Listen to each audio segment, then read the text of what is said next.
The number of Muslims could equal the number of Christians around the world. That's according to a study by the Pew Research Center. मुस्लिमों की आबादी बढ़ने की रफ्तार तेज। Hello नाजरीन, अल Kabir Islamic channel में आपका स्वागत है।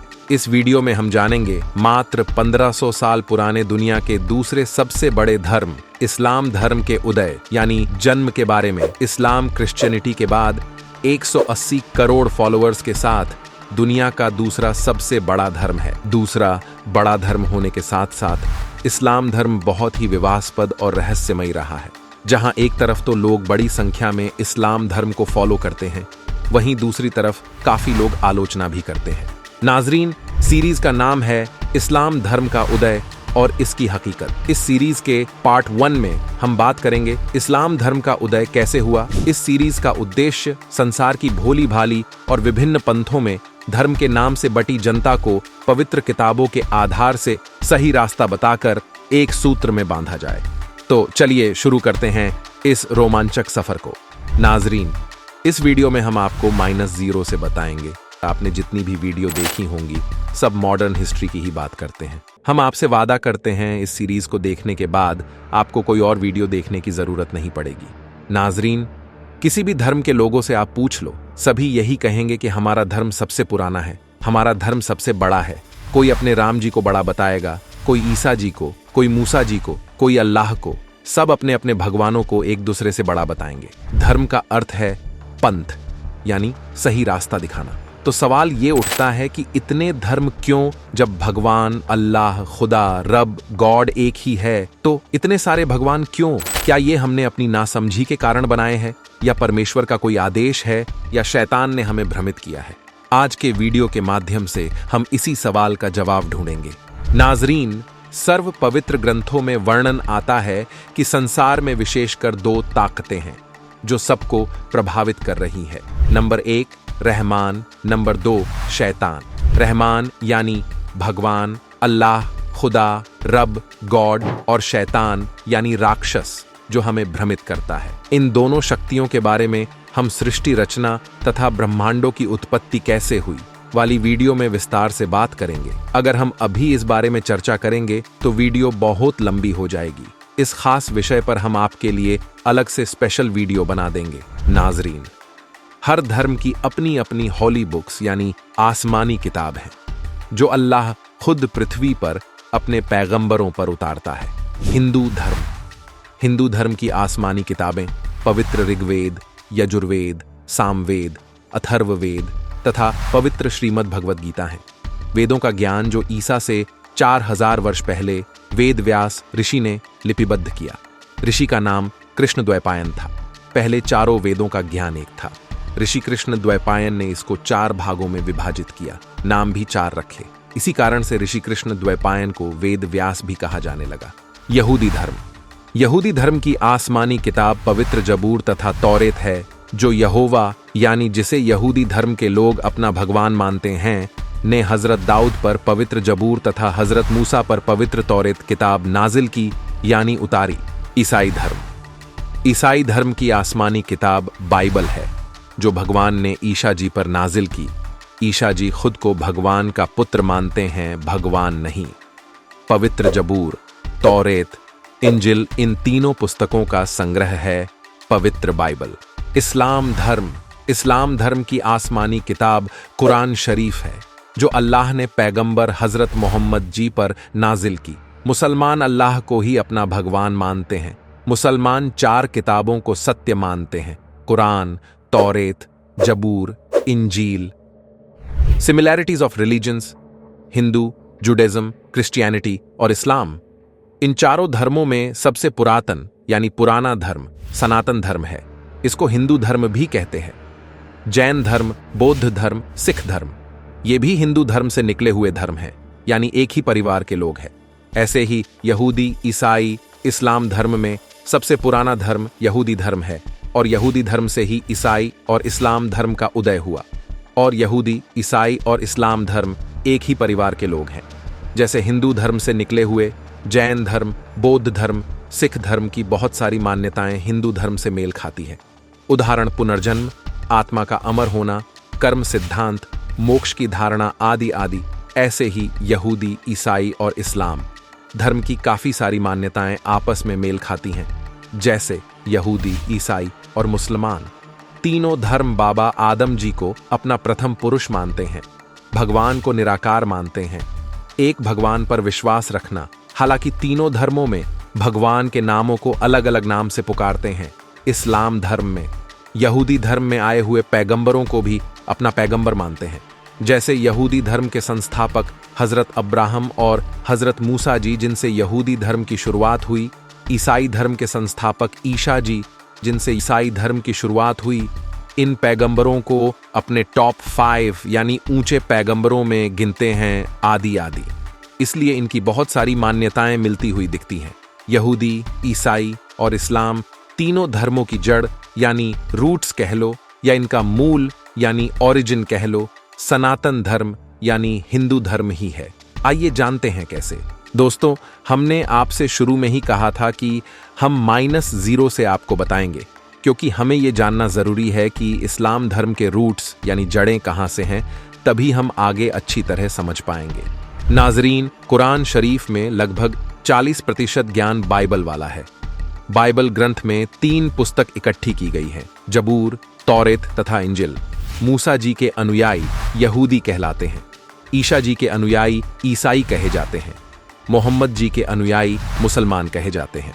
ये सब बाबा आदम को अपना प्रथम पुरुष अर्थात सब आदमियों का पिता मानते हैं। इस्लाम का यह नियम है कि बाबा आदम जी हम सब के प्रथम पुरुष हैं, प्रथम नबी हैं। बाबा आदम जी से लेकर हजरत मोहम्मद जी तक जितने नबी हुए हैं तथा उन सब की संतान यानी बाबा आदम जी सब यहूदी, ईसाई तथा मुसलमानों के परम पिता हैं। बाबा आदम जी सबसे ऊंचे नबी थे। जो साधना आदम जी ने की, वही इबादत हजरत आदम की संतान यानी हजरत आदम से अन्य हजरत मोहम्मद तक के अनुयायियों तक कर रहे हैं। नाजरीन, पवित्र बाइबल ग्रंथ में लिखा है कि बाबा आदम से पहले फरिश्ते थे, तो बाबा आदम प्रथम पुरुष कैसे हुए, आइए जानते हैं। क्या बाबा आदम से पहले भी सृष्टि थी?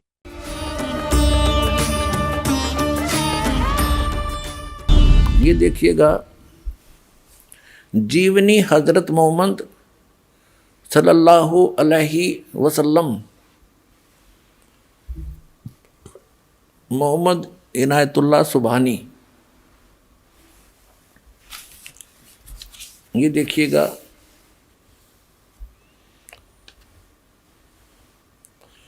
इनायतुल्लाह सुबहानी, अनुवादक नसीम गाजी फलाही, मकरजी मकतबा, इस्लामी पब्लिशर्स, नई दिल्ली। इस्लामी जीवनी हजरत मोहम्मद, SAW, हिंदी। इस्लामी साहित्य ट्रस्ट प्रकाशन 81 सर्वाधिकार प्रकाश का अधीन। नाम मूल किताब मोहम्मद अरबी उर्दू। प्रकाशक हैं, देखिएगा पृष्ठ 107 पर ही पढ़ रहे हैं। प्यारे नबी सल्लल्लाहु ने तकरीर करते हुए यह भी बताया कि मुसलमान आप कैसे रहें। फिर यहाँ बताया है, लोगों तुम्हारा रब एक है, तुम्हारा बाप एक है, तुम सब आदम के बेटे हो और आदम मिट्टी से बने हैं। खुदा के नज़दीक तुम में सबसे बेहतर वह है जो खुदा से सबसे ज़्यादा डरने वाला हो। और बाबा आदम कौन थे? ये ऋषभदेव जी थे। ऋषभदेव जो जैन धर्म के प्रवर्तक माने जाते। अपनात्माओं, अध्यात्म ज्ञान को समझने के लिए हमने अपनी अपनी डफड़ी नहीं बजानी, बतेरे दिन बजा ली। हमने सभी सदग्रंथों को, सभी इतिहासों को साथ लेना पड़ेगा, जितने महापुरुष हुए हैं। अब जैन धर्म का इतिहास दिखाते हैं आपको। ये देखिएगा, आओ जैन धर्म को जाने। ये पुस्तक है प्रवीण चंद्र जैन, MA शास्त्री। ये पुस्तक है आओ जैन धर्म को जाने। लेखक है प्रवीण चंद्र जैन, MA शास्त्री, जम्बूद्वीप इस्तानापुर। प्रकाशक है श्रीमती सुनीता जैन, जम्बूद्वीप इस्तानापुर, मेरठ, उत्तर प्रदेश। अब ये यहाँ से ये है सारा कुछ। प्राप्ति स्थान है संजय कुमार विजय कुमार जैन, कानपुर वाले, जम्बूद्वीप हस्तिनापुर मेरठ। जैन साहित्य सदन, चांदनी चौक, दिल्ली। राजकुमार जैन, कमलाबाई आश्रम, महावीर जी दी जैन मंदिर, शांति, ये सारा कुछ। और यहाँ से जम्बूद्वीप हस्तिनापुर। धीरेन्द्र जैन, न्यू अदस्य वेबसाइट प्रिंटर्स, मेरठ से छपी है। इसके 154 पृष्ठ पर आपको ले चलते हैं। इसके 154 पृष्ठ पर दिखाते हैं, आओ जैन धर्म को जाने। इन्होंने क्या बताया है कि भगवान श्री आदिनाथ यानी ऋषभ देव को इस्लाम धर्म में भगवान आदिनाथ को क्या माना गया है। उत्तर है बाबा आदम। इस्लाम धर्म में भगवान आदिनाथ को क्या माना गया है। उत्तर है बाबा आदम। ऋषभ देव जी जो जैन धर्म के प्रवर्तक हैं, वो मृत्यु के उपरांत बाबा आदम के रूप में प्रकट हुए। तो हमारे संस्कार आपस में रले मिले हैं, ये बाद में हम बंटते चले गए और बांट दिए इस काल भगवान ने। नाजरीन, हजरत मोहम्मद जी का जन्म ईसा मसीह के लगभग 600 वर्ष पश्चात यहूदी समुदाय में हुआ। उस समय आध्यात्मिक अज्ञानता पूरी तरफ फैल चुकी थी। उस समुदाय के सब व्यक्ति मूर्ति पूजक थे। मोहम्मद जी के पिता का नाम अब्दुल्ला था, दादाजी का नाम अब्दुल मुअतिल था। श्री हाशिम के पुत्र शौबा थे। श्री शौबा को श्री अब्दुल मुत्तलिब के उर्फ नाम से अधिक जाना जाने लगा। जवान होने पर श्री अब्दुल्ला का विवाह आमिनी देवी से हुआ। जब हजरत मोहम्मद माता आमिनी जी के गर्भ में थे, पिता श्री अब्दुल्ला जी की मृत्यु किसी दूर स्थान पर हो गई। वहीं पर उनकी कब्र बनवा दी। जिस समय बालक मोहम्मद की आयु 6 वर्ष हुई तो माता आमिनी देवी अपने पति की कब्र देखने गई थी। उनकी भी मृत्यु रास्ते में हो गई। 6 वर्षीय बालक मोहम्मद जी यतीम यानी अनाथ हो गए।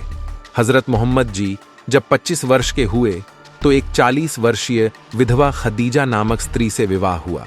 खदीजा पहले 2 बार विधवा हो चुकी थी। दोनों पूर्व पतियों की अच्छी खासी संपत्ति थी जो खदीजा के पास थी। तीसरी बार हजरत मोहम्मद से विवाह हुआ। वह बहुत बड़े धनवान घराने की औरत थी। हजरत मोहम्मद जी को संतान रूप में खदीजा जी से 3 पुत्र तथा 4 पुत्री प्राप्त हुई, परंतु ये मुबारक घड़ी ज्यादा समय नहीं रही। आंखों के तारे तीनों पुत्र कासिम, तैयब, ताहिर हजरत मोहम्मद जी की आंखों के सामने मृत्यु को प्राप्त हुए। केवल 4 लड़कियां जैनब, रुकैया, उम्मे कुसूम और फातिमा शेष रहीं। नाजरीन, एक समय प्रभु प्राप्ति की तड़फ में हजरत मोहम्मद जी नगर से बाहर एक गुफा में साधना कर रहे थे। एक जिब्राइल नामक फरिश्ते ने हजरत मोहम्मद जी का गला घोंट घोंट कर बलात कुरान शरीफ का ज्ञान समझाया। हजरत मोहम्मद जी को डरा धमकाकर अव्यक्त माना जाने वाले प्रभु का ज्ञान दिया गया। उस जिब्राइल देवता के डर से हजरत मोहम्मद जी ने वह ज्ञान याद किया। इस प्रकार मोहम्मद साहिब जी को फरिश्ते ने कुरान मजीद का ज्ञान दिया। हजरत मोहम्मद जी ने अपनी पत्नी खदीजा जी को बताया कि मैं जब गुफा में बैठा था तो एक फरिश्ता आया। उसके हाथ में एक रेशम का रूमाल था, उस पर कुछ लिखा था।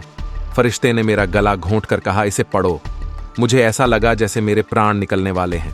पूरे शरीर को दबाकर जबरदस्ती मुझे पढ़ाना चाहा। ऐसा 2 बार किया। तीसरी बार फिर कहा, पढ़ो। मैं अशिक्षित होने के कारण नहीं पढ़ पाया। अब की बार मुझे लगा कि यह और ज्यादा पीड़ा देगा। मैंने कहा, क्या पढ़ूं? तब उसने मुझे कुरान की एक आयत पढ़ाई।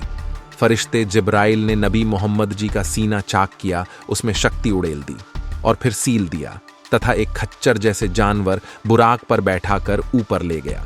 वहां नबियों की जमात आई। उनमें हजरत मूसा जी, ईसा जी और इब्राहिम जी आदि भी थे, जिनको हजरत मोहम्मद जी ने नमाज पढ़ाई। वहां हजरत आदम जी भी थे, जो कभी हंस रहे थे और कभी रो रहे थे। फरिश्ते जिब्राइल ने हजरत मोहम्मद जी को बताया, यह बाबा आदम जी हैं। रोने तथा हंसने का कारण था कि दाईं ओर स्वर्ग में नेक संतान थी जो सुखी थी, जिसे देखकर बाबा आदम हंस रहे थे, तथा बाईं ओर निकम्मी संतान नरक में कष्ट भोग रही थी, जिसे देखकर रो रहे थे। फिर 7वें आसमान पर गए। पर्दे के पीछे से आवाज आई कि प्रतिदिन 50 नमाज किया करे। नबी मूसा के कहने पर 50 नमाजों से कम करवाकर केवल 5 नमाज ही अल्लाह से प्राप्त करके नबी मोहम्मद वापस आ गए। हजरत मोहम्मद जी द्वारा मुसलमानों को कहा कि खून खराबा मत करना, ब्याज तक भी नहीं लेना, तथा 63 वर्ष की आयु में सख्त बीमार होकर तड़पते तड़पते भी नमाज की तथा घर पर आकर असहनीय दर्द में सारी रात तड़फ कर प्राण त्याग दिए। बाद में उत्तराधिकारी का झगड़ा पड़ा, फिर हजरत अबू बकर को खलीफा चुना गया। नाजरीन, इस सीरीज का उद्देश्य लोगों को पवित्र किताबों के आधार से सच्चाई से रूबरू करवाना है, किसी की भावनाओं को ठेस पहुंचाना नहीं। नाजरीन, इस्लाम धर्म का उदय और हकीकत की इस सीरीज के पार्ट 2 में हम जानेंगे इस्लाम धर्म में 5 स्तंभों में से एक मक्का, मदीना और पवित्र स्थल काबा के बारे में, और हम यह भी जानेंगे कि क्या मक्का महादेव का मंदिर है या सिर्फ लोगों का भ्रम। आप सभी को धन्यवाद दोस्तों, समय निकालकर हमारे वीडियो को देखने के लिए। हम जल्द ही एक और नई वीडियो को लेकर वापस आएंगे।